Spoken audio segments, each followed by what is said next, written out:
I don't know why we can't get rid of Stephanie White. It's almost like Caitlin Clark can't shake this lady. The girl goes to the Olympics to train. Voila! Stephanie White appears. I'm telling you right now, when this CBA deal get done, if Stephanie White does not get the hell out of Caitlin Clark's way, I am... That frustration you just heard, that's not some casual fan complaint. That's the sentiment building across the entire Fever fan base right now.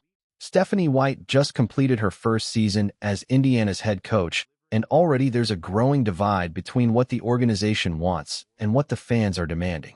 The tension centers on one person, Caitlin Clark. And the question everyone's asking is whether White's coaching philosophy is actually holding back the league's biggest superstar. Champions the Las Vegas Aces after a thrilling 5-game series. White made a public appearance on Wednesday night. The Fever took to social media to share the coach's off-season move. White was at Gainbridge Fieldhouse on Wednesday. The 48-year-old returned to the Fever's home arena, but it was not for the usual reason. This time around, White came as a fan supporting the Indiana Pacers. The Fever and the Pacers share the same arena. On Wednesday, the Pacers... Here's the situation. Stephanie White came to Indiana after winning WNBA Coach of the Year with Connecticut. She had credibility, experience, a championship pedigree. The Fever brought her in specifically to maximize their roster around Caitlin Clark. But something went wrong during the 2025 season. The team suffered a catastrophic wave of injuries. Clark went down with a season-ending injury. So did Kelsey Mitchell and 3 other rotation players. Indiana limped into the playoffs completely shorthanded. White managed to coach that decimated roster to the semifinals, where they pushed the eventual champion Las Vegas Aces to 5 games before losing. On paper, that's impressive. But here's what the fan base saw. A coaching staff that couldn't keep their stars healthy, a system that didn't protect Caitlin Clark, and a season that felt like a massive missed opportunity. To show her support, the Fever took to social media to announce White's attendance. All right, so there you see Coach Stephanie White kicking it at the game. That's cool. I just wish she was there as a regular person and not the head coach of the Indiana Fever. To be honest, I don't want her coaching Caitlin Clark. That's just me. Now, we got to go revisit some things, man, because obviously we are seeing this entire WNBA, CBA foolishness, this clown show circus play out right before our eyes. And there was so many, like the WNBA and the WNBPA have messed this thing up. Now we need to talk about the bigger picture here, because this frustration didn't emerge in a vacuum. The entire WNBA just went through the most chaotic offseason in league history. The CBA negotiations turned into a public relations disaster. Players wore "pay us what you owe us" shirts before the All-Star game in Indianapolis, Caitlin Clark's home market. Then they proceeded to play one of the worst All-Star games anyone had ever witnessed. Fans who paid for tickets were leaving at halftime. The product on the court was unwatchable. And here's the critical part. Caitlin Clark didn't participate in that protest. Her team stayed out of it.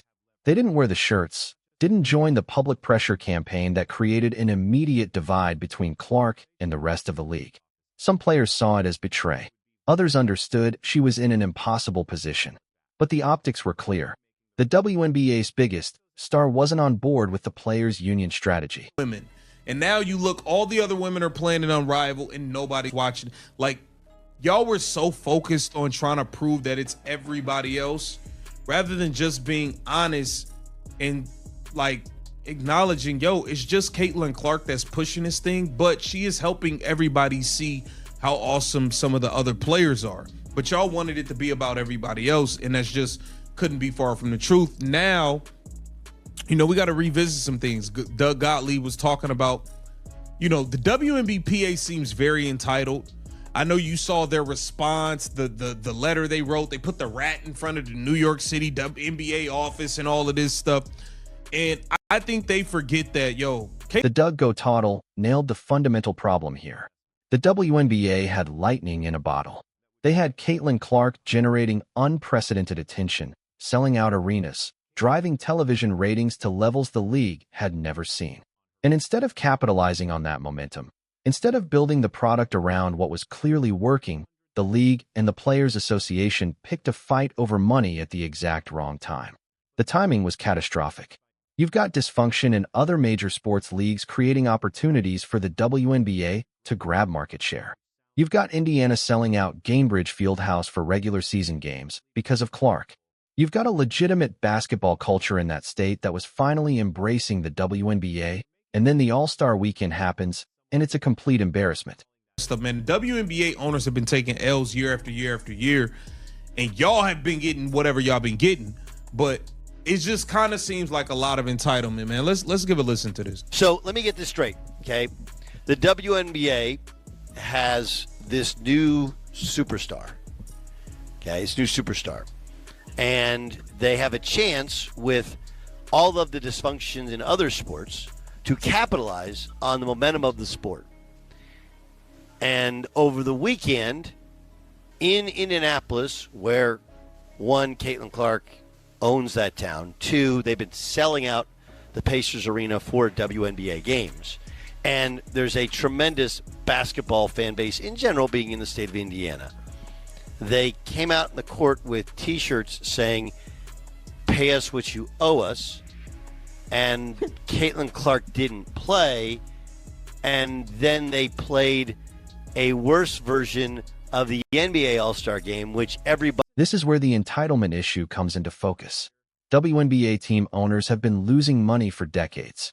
They've subsidized the league, covered losses year after year, kept teams afloat when attendance was abysmal, and nobody was watching on television. Then Caitlin Clark arrives, and suddenly there's actual revenue growth, actual fan interest, actual media attention, and the players' immediate response is to demand a massive salary increase and a larger revenue share. Adam Silver, the NBA commissioner, has been remarkably diplomatic about this. He keeps saying the NBA is committed to raising WNBA salaries, that they're doing everything possible to grow the league financially.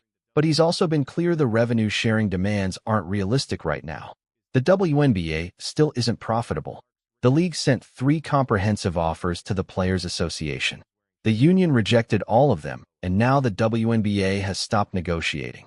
They basically said, take one of these offers or this is what you're getting. Game. And that's what was so crazy about it. It's like, y'all did all of this, pay us what you owe us. Y'all felt so entitled. Y'all did all of this stuff publicly, and then y'all publicly gave one of the most embarrassing performances ever. It was unwatchable. It was awful. The people were leaving. People that bought tickets and paid were leaving at halftime. It was so bad. It's just like, come on, man. There was then subtle jabs thrown at Caitlin Clark and her team for not participating in a discussion about said T-shirts before they were worn. How did I do? Yep, that sums it up. Okay.